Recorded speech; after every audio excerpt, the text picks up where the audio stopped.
Today on the Auburn Torch, a update on recruiting for Auburn gymnastics. You saw the big news, Greg Mankova flipping away from Auburn. But what about the rest of the class? What about the class before?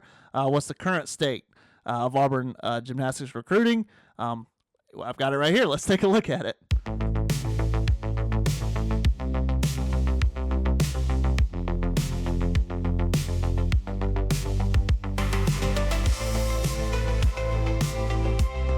So today I put together, I don't know how much you can see this on screen, but I took this old CRT and I put it on this like wheeling cart, and then you can't see below. There's I got the N64 down here, the PlayStation 2, a little retro station that I can like wheel around to different rooms though. That's the idea. And I just I plug it in and turn it on, and I pulled it. I got all of my old consoles in this huge Tupperware thing, buried in the closet. Pull it out, literally dust it off. Put it in, plug it in, turn it on, and like it's just like it just boots up. Because the games now that you have to install or like whatever, right? And like we have to wait and install it, and even booting up the console takes forever. And you just put this cart into it, turn it on, and like not even a commentary of these days or whatever, but like it boots up. A boom boom boom. I'm playing Mario Tennis with Yoshi. I'm smacking forehands, and it's like I don't know, man. Like it was like, and then it's on the CRT, the old TV, and it's like it was. Like nothing happened. Like nothing ever happened. It's like you have been in this frozen state, this distilled state for so long, and then you just wake back up. I don't know. It's kind of interesting. It's kind of crazy how you can have like obviously a book. You put it on the shelf and you open it up and the words are still there. And like, I guess your emotional connection to that book can just restart. So I guess that's not new, but I don't know. I guess it's like there's a certain level of interactivity with a video game, right? And it's like, it's almost like, like a friend or it's like a robot or like Bender from Futurama shutting down.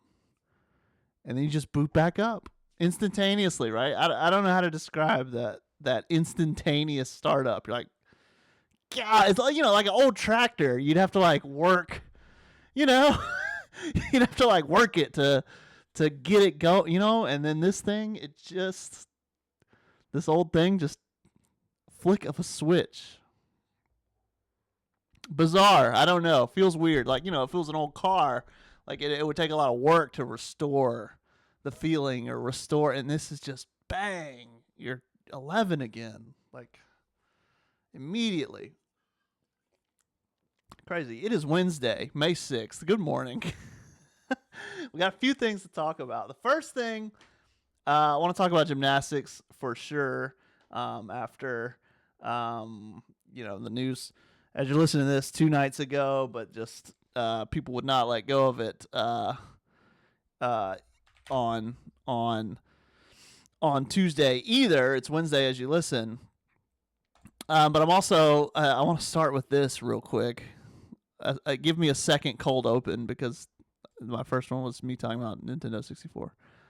So I guess Pitt has cut swimming, or is near to it, and this bozo. Here's something I have to say about this, about the whole, the tennis, the Arkansas tennis, everything else. I have something else to say. So this is what this, if you're not watching, this is what this tweet says. It's by some guy who's a Pitt fan. Thinking more about the Pitt swimming situation and college sports in general, it all comes down to the basic question: how much revenue do you generate? If the answer is little or none, then you're on the wrong side of the equation. And I, first of all, wholeheartedly disagree. And second of all, I hesitate to tweet this. So I am going to say it with context, hopefully, if you can bear to we'll go to the end of, whatever clip this is, or if you can bear to stick with me, okay? With context, okay? Understanding me. I don't care that this is not something I want to say in 140 characters or whatever. Here's what it really comes down to with context, if you hear me out. The basic question is not, do you make money or not? The basic question that needs to be asked, and I mean this in no disrespect and no offense, the question is your university remarkable without the sports experience? Okay? I'm not being condescending about the sports experience. I'm a sports reporter. I've spent my entire career is to be part of that commonality and that sensation and that human connection that we have, and that human sensation where there's 87,000 people all in one stadium and they're all watching one ball. I don't know if humans are ever more connected. Okay, and I don't know if you went to some ritzy college or some, hoity-toity college, would you have, versus an SEC school, right? Maybe. I don't know. You tell me. Maybe that experience is just as valuable as the other experiences, right? We can all make up our mind on that. Okay? An experience of being, challenged at a hoity-toity school or whatever it is, deep thinking or making some philosophical breakthrough or whatever, being part of some think tank. Hey, man, maybe this experience is valuable as well, right? All I'm saying, you make that decision. Okay, you make that choice. But if your school, if that's a big part of your school experience, and that's a big part of what people enroll at your school for, you better be fighting tooth and nail to keep these sports, even add sports, instead of being on someone said this end of the equation, instead of being on that side of it. You better, because when it all goes away, you're going away, brother. If that's one of the most remarkable things about your university, you need to hold on to it and not cut it. Period. Easy. Don't be dumb, right?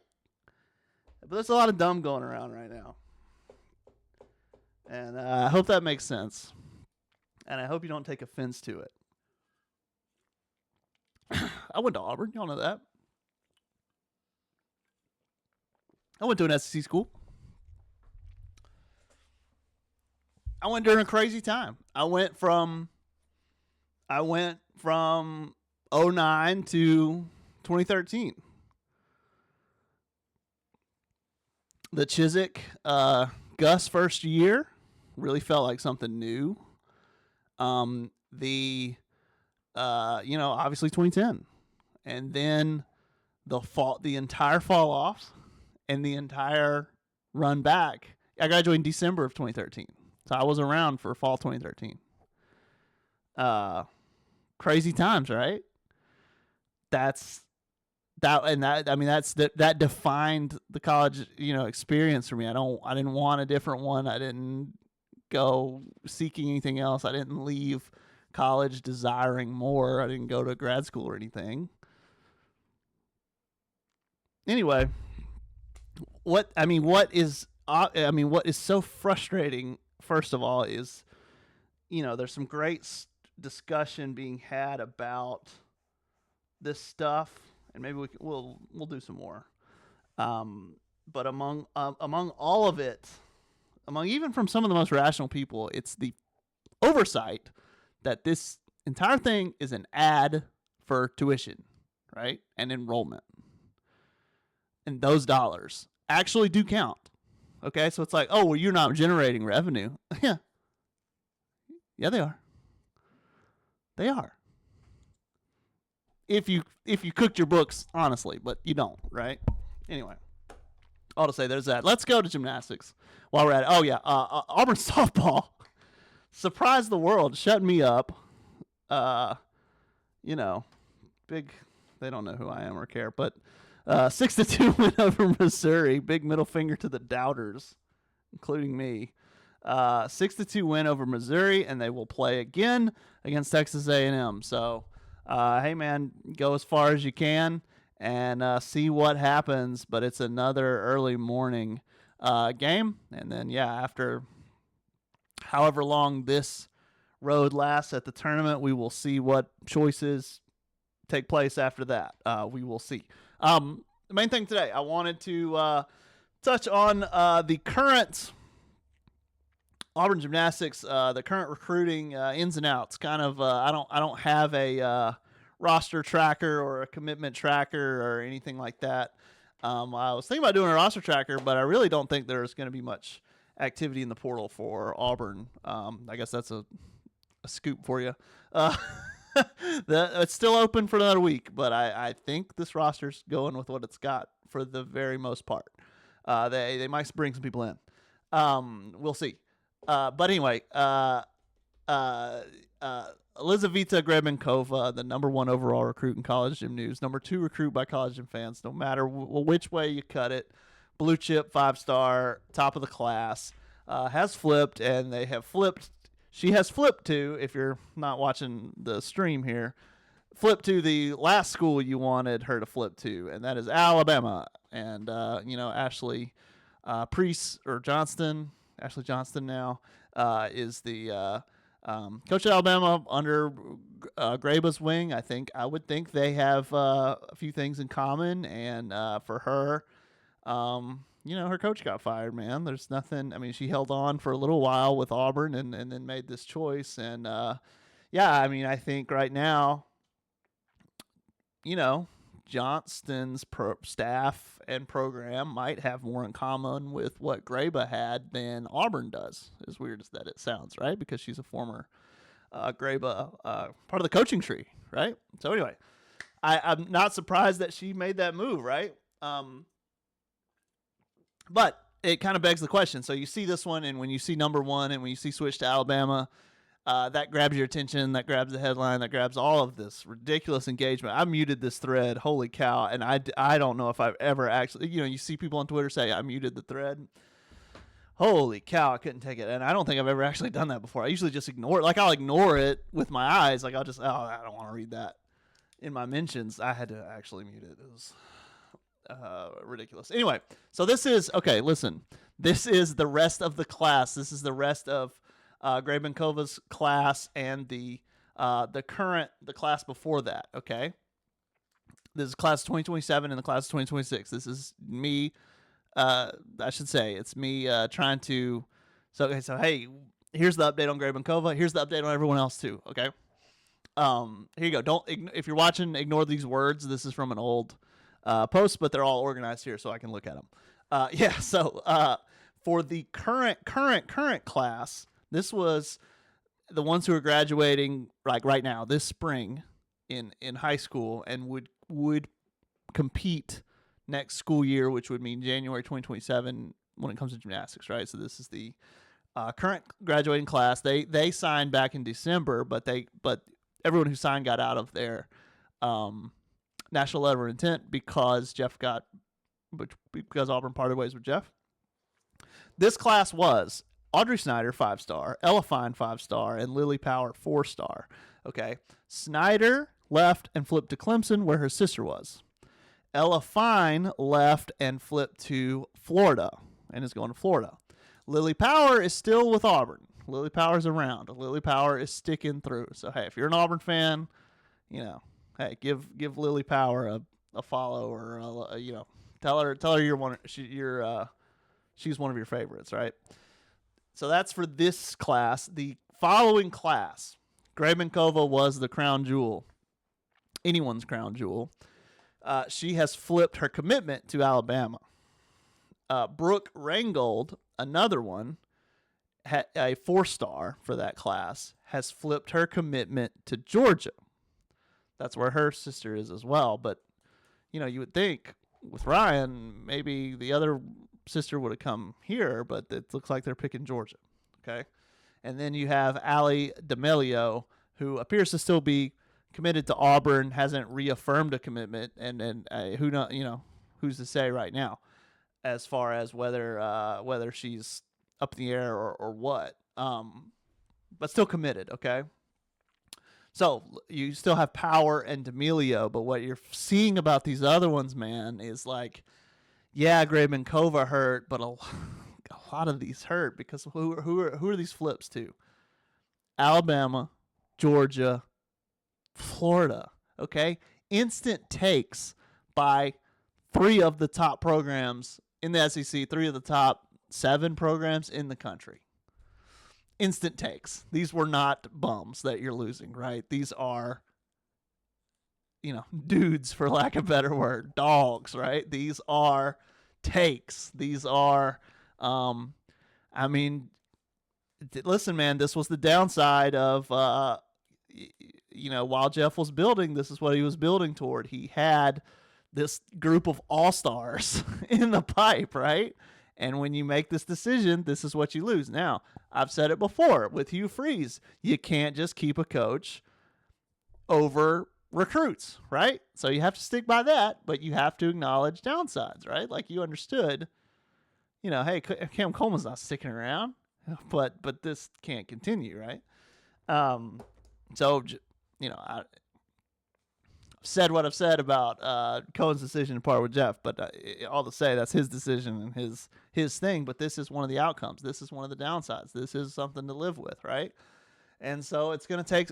We'll see what Ryan and his staff can bring in, if there's any immediately he can bring in. Obviously, you had some wiggle room with since Audrey and Ella are leaving.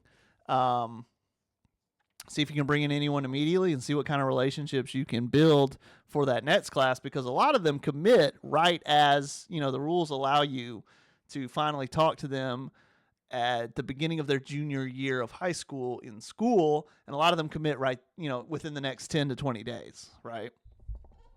And a lot of them are committed, right? So he's got to, he's kind of behind and he's going to have to flip. So this August will be he can talk to juniors for the first time, and they'll be in the same boat, the same race.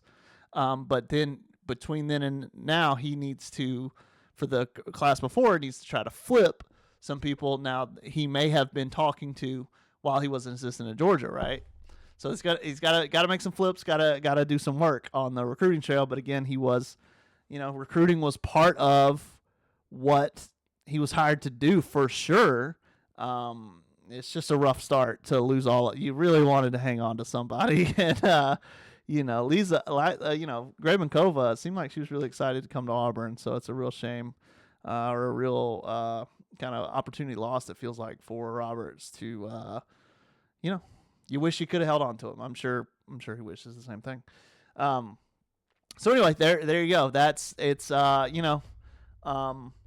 going to go up and down. Right now, it's going a little down. It'll go up again. The news will go up and down. It's like the stock market, right? You have to look at the overall trend, you can't just panic over a day, right? You can't panic over a season either, but look what happened.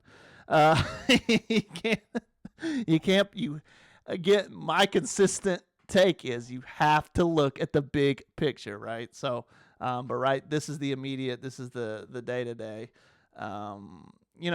could use some wins coming up. Could use a couple. Go get a couple, right? Go get some. All right, let me get out of here. Let me go. Today, softball, 10 o'clock. Nothing else on the calendar until baseball tomorrow. And, of course, we are building toward women's tennis, Auburn women's tennis against Duke. Sweet 16 at home. Big showdown. Big Friday night showdown. 5 p.m. We'll have more on that on the Torch very soon. And we'll be covering it all the way up to it. So, all right, let me get out of here. You guys have a great Sexta de Mayo. We'll be back tomorrow with more. Take care.